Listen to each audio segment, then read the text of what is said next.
আমাদের জীবনের সবচেয়ে অদ্ভুত কষ্ট কোনটা জানেন? যখন নিজের মানুষই ধীরে ধীরে পর হয়ে যেতে শুরু করে।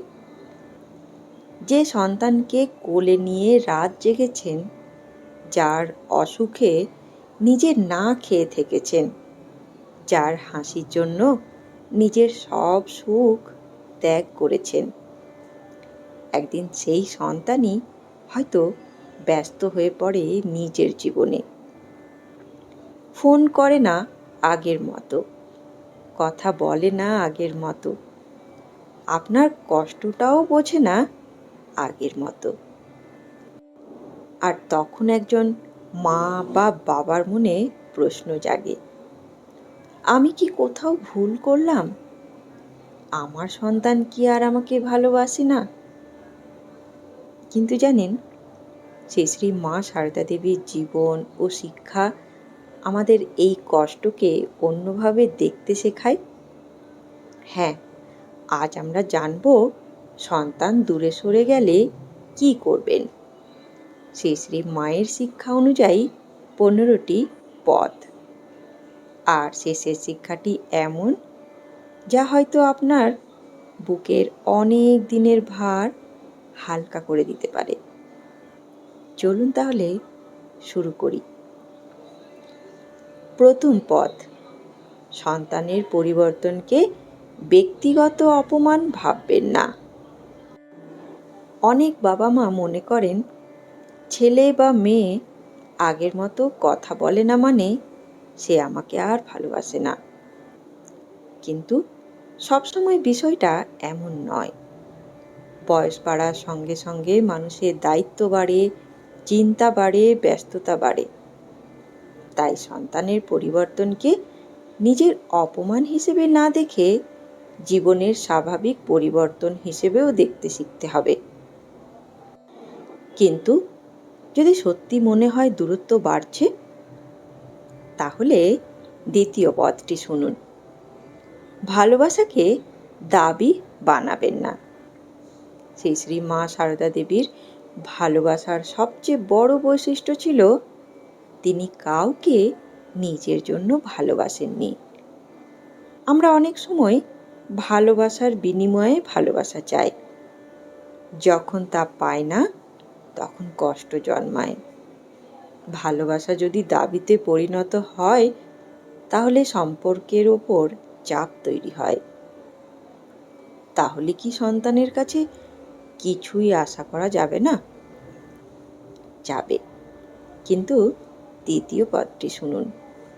প্রত্যাশা আর বাস্তবতার পার্থক্য বুঝুন। অনেক সময় আমাদের কষ্টের কারণ সন্তান নয়, আমাদের কল্পনা। আমরা ভাবি সে প্রতিদিন ফোন করবে, সব কথা বলবে, সব সিদ্ধান্তে আমাদের মত নেবে। কিন্তু বাস্তব জীবন সবসময় এমন হয় না। এই সত্য মেনে নিতে পারলে অনেক কষ্ট কমে যায়। কিন্তু মন তো যুক্তি মানে না। তাহলে আসুন জানি চতুর্থ উপায়। অভিমানের দেওয়াল তুলবেন না।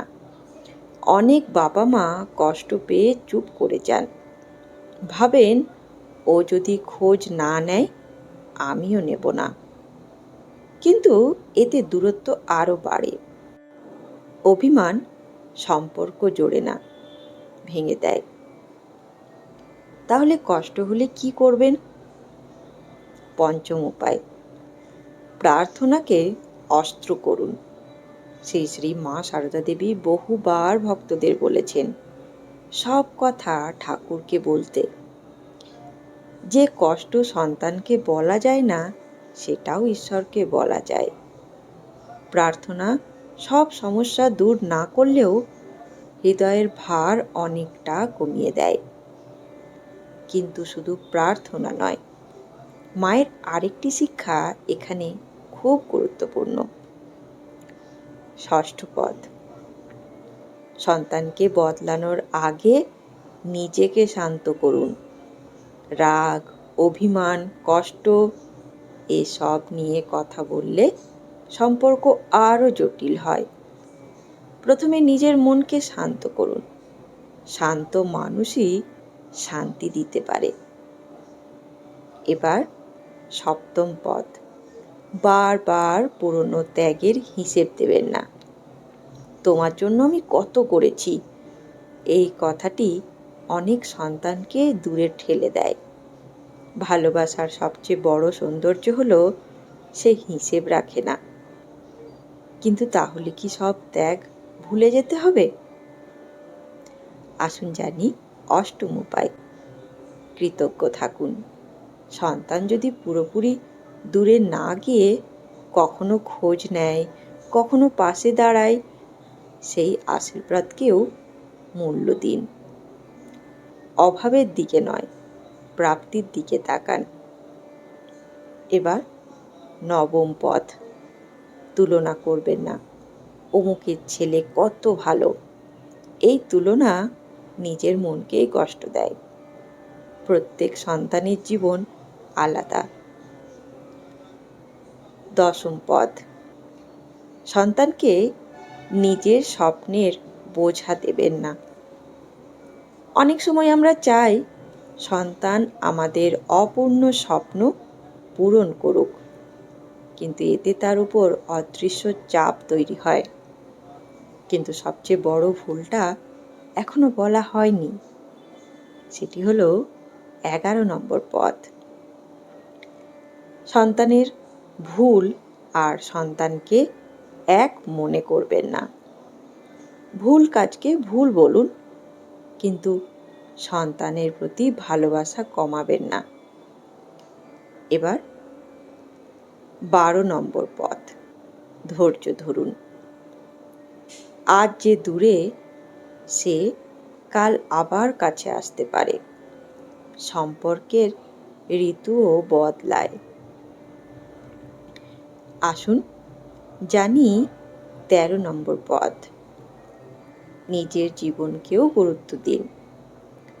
সন্তানই জীবনের সব নয়। নিজের প্রার্থনা, পাঠ, ভালো কাজ, বন্ধুত্ব, এসবও দরকার। এবার 14 নম্বর পথ, আশীর্বাদ দিন, অভিযোগ নয়। অভিযোগ মানুষকে দূরে ঠেলে দেয়, আশীর্বাদ মানুষকে টেনে আনে। এবার আসি সবচেয়ে গুরুত্বপূর্ণ শিক্ষায়, সেটি হলো 15 নম্বর পথ, সন্তানকে ঈশ্বরের সন্তান হিসেবেও দেখতে শিখুন। শ্রী শ্রী মা সারদা দেবী শুধু নিজের সন্তান নয়, সমস্ত জগৎকে নিজের সন্তান ভাবতেন। আমরা অনেক সময় ভুলেই যাই, সন্তান আমাদের মাধ্যমে পৃথিবীতে এসেছে, কিন্তু সে শুধু আমাদের নয়, তারও নিজস্ব পথ আছে, নিজস্ব জীবন আছে। এই সত্য মেনে নিতে পারলে ভালোবাসা থাকবে, কিন্তু কষ্ট অনেক কমে যাবে। বন্ধুগণ, সন্তান দূরে সরে গেলে কষ্ট হওয়া স্বাভাবিক, কারণ সেখানে রাগের চেয়ে ভালোবাসা বেশি থাকে। কিন্তু মনে রাখবেন, সব দূরত্ব ভালোবাসার শেষ নয়। অনেক সময় দূরত্ব শুধু জীবনের একটি অধ্যায়। আজ যদি আপনার মন কষ্টে ভরে থাকে, তাহলে একটি কথা মনে রাখুন, ভালোবাসা কখনো জোর করে পাওয়া যায় না, কিন্তু সত্যিকারের ভালোবাসা কখনো পুরোপুরি হারিয়েও যায় না। হয়তো আজ আপনার সন্তান ব্যস্ত, হয়তো আজ সে আপনাকে কম সময় দিচ্ছে, কিন্তু আপনার আন্তরিক ভালোবাসা, আপনার প্রার্থনা, আপনার আশীর্বাদ একদিন না একদিন তার হৃদয়ে পৌঁছাবেই। ধন্যবাদ, ভালো থাকবেন। ভিডিওটি ভালো লাগলে অবশ্যই ভিডিওটিকে একটি লাইক, শেয়ার ও চ্যানেলটিকে সাবস্ক্রাইব করতে ভুলবেন না। আর ভিডিওটি আপনার কেমন লাগলো কমেন্টে নিজের মতামত অবশ্যই জানাবেন। অপেক্ষায় থাকব। ধন্যবাদ। জয় ঠাকুর, জয় মা, জয় স্বামীজি।